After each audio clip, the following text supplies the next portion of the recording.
Okay, let's continue now.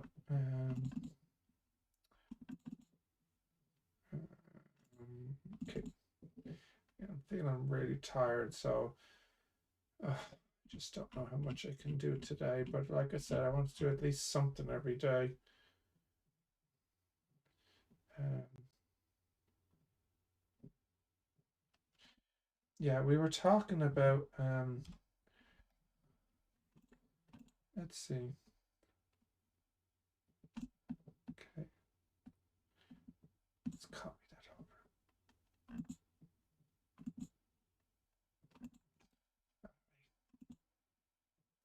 Where's my paper? Okay, and it might be good to, like I did last time, just to copy over Rolle's theorem and the mean value theorem.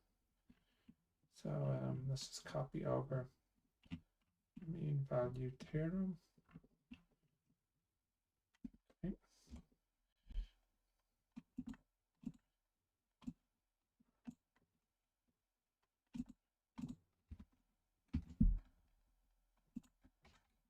Mean value theorem, and then let's get Rolle's theorem as well.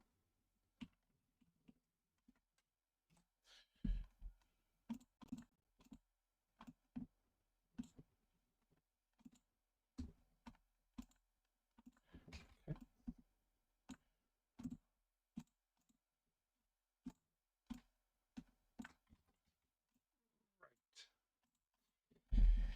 Yeah. Why do you need differentiability to apply to the um, mean value theorem? Find a counter example. Well, I mean, the theorem has a derivative in it, so you don't want a situation where the point C um, is a point where there is no derivative. So let me think of an example. I think I'll go with take, for example, um, I need a function.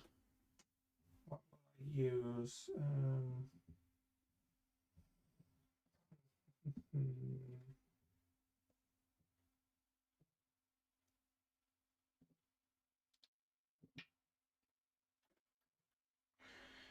What can I use now?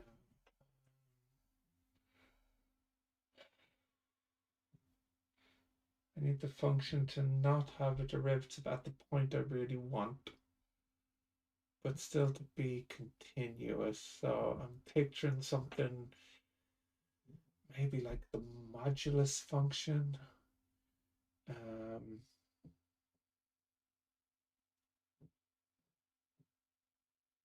Something like f of x equals modulus of x minus 1. So you just want to graph that, it would look like this. I guess I don't really need the minus 1 though. But anyways, and we'll take the points here, A and B, as 1 and minus 1.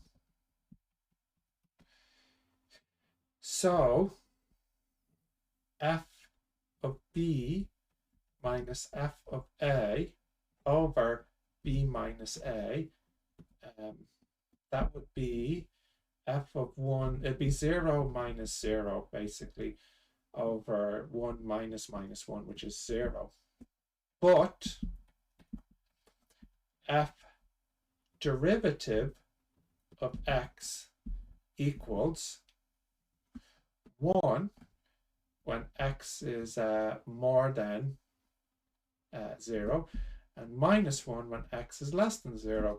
And we don't have a derivative in between, so there's no c. There's no c such that f derivative of c would equal 0, because you can only get either 1 or minus 1.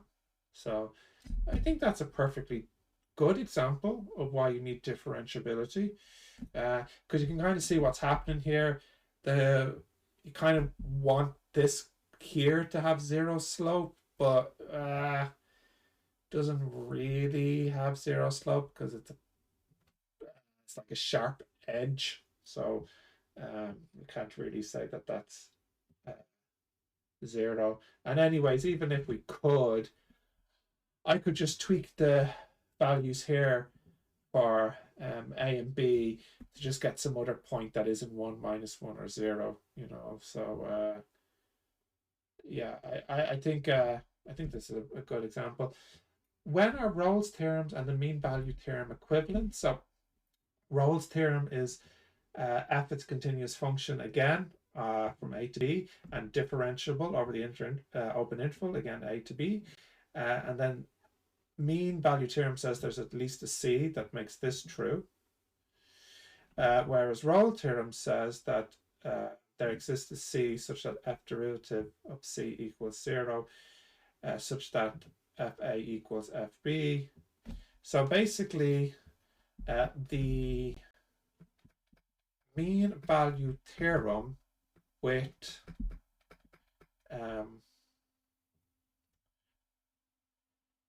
f of a equal f of b, not equal to b, will reduce to Rolle.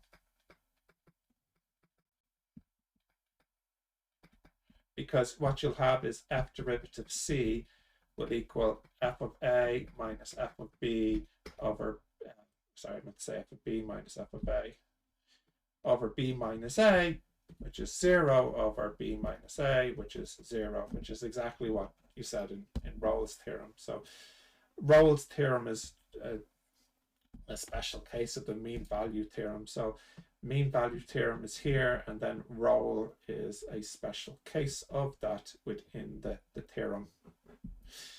Okay.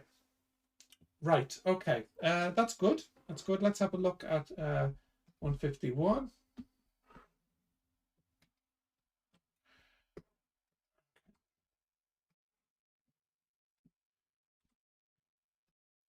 Right. If you have a function with a discontinuity, is it still possible to have this? Draw such an example or prove why not. Interesting. You have a function with discontinuity. Is it still possible to have that? With a discontinuity, I guess it depends on the nature of the discontinuity. I think it may be yes. So if you took the function fx equals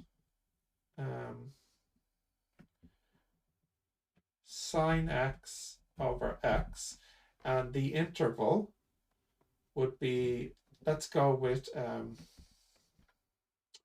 minus pi to pi, but we skip 0 because of the discontinuity.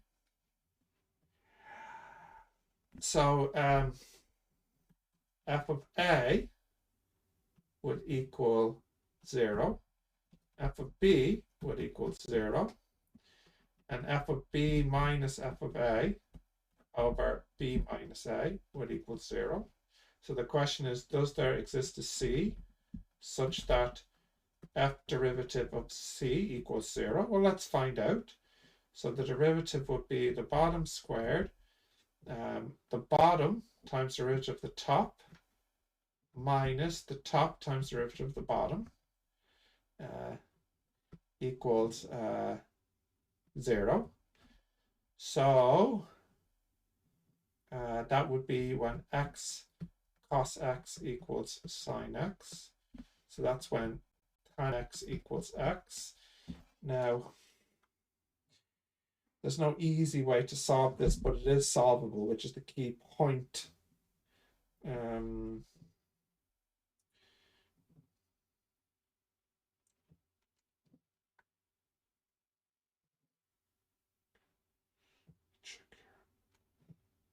Okay, I'm just doing a bit of a rough calculation here.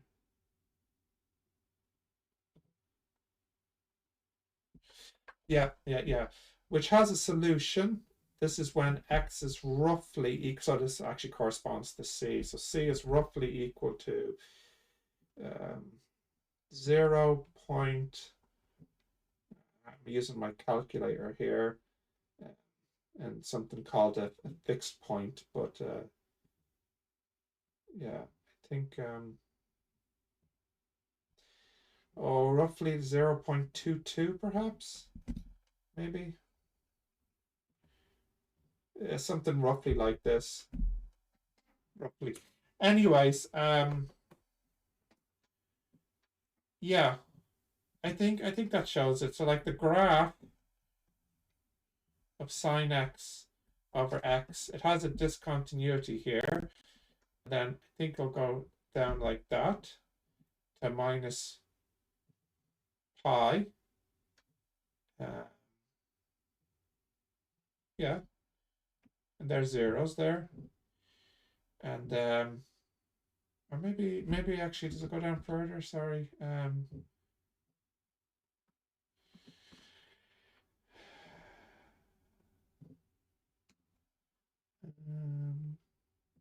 you know what? Actually, I'm going to graph that one. Maybe that wasn't a good example. Let's have a look.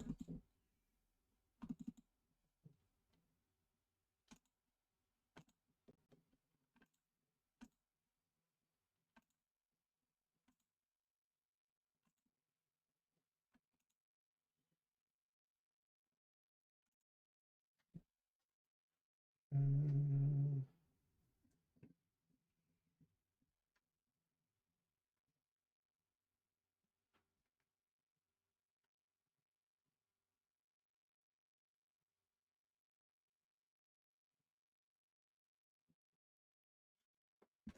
yeah, let's see what happens. Let's see what happens. So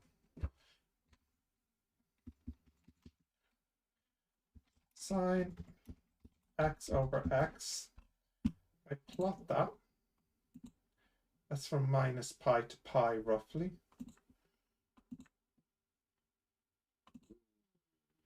And then if I differentiate it,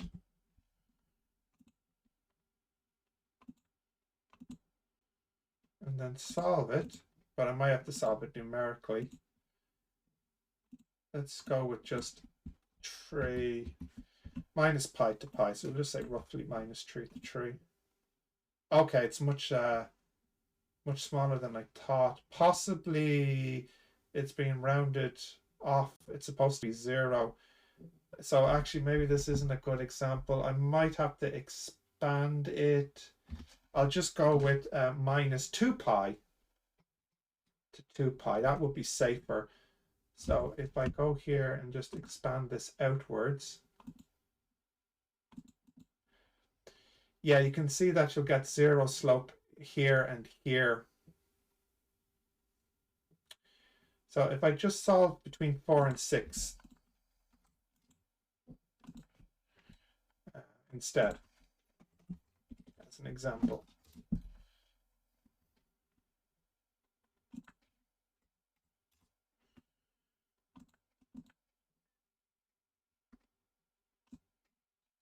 Oh, I'm messing this up. I just screwed this up.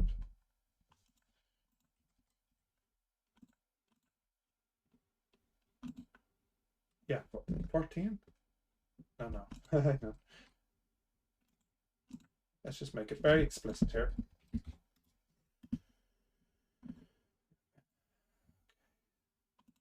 Oh, sorry.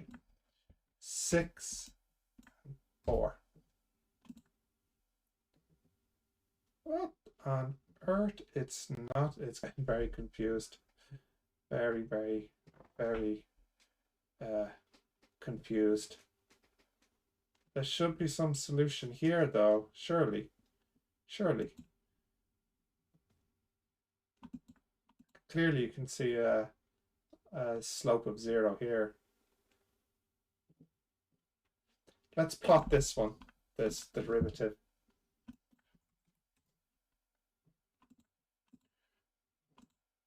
Yeah, like about here. What's that, about like 4.5? So it's still, everything's still the same here. I've just extended the graph to go to 2 pi. So we still want the same situation, 0. So the C would be like here or here. Yeah, it's like about 4.5 perhaps. Yes, something like roughly about 4.5. 4.5, not quite.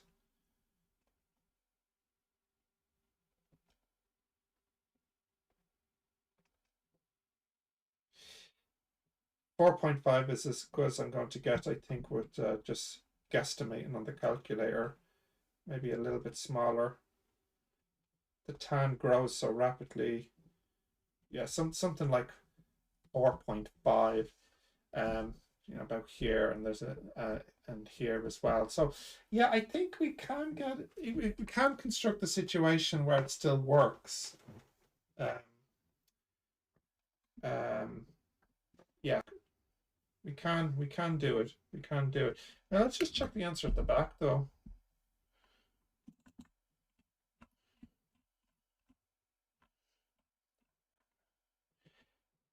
Yes, but the mean value theorem still does not apply. Yeah, good, good. Yeah. So just because you can find one example where it can still work, doesn't mean now, oh, we've proven the mean value theorem works still when it's discontinuous. Because likewise, I can construct an example where it's discontinuous and doesn't work. But that's good. And that's interesting that they went with a very similar example to what I did. Yeah, so that's nice. So actually, we're on the same wavelength when it comes to these ones then. So that's good. I'm pretty happy with that. And I'm going to rest with a cup of tea now. Thanks for watching.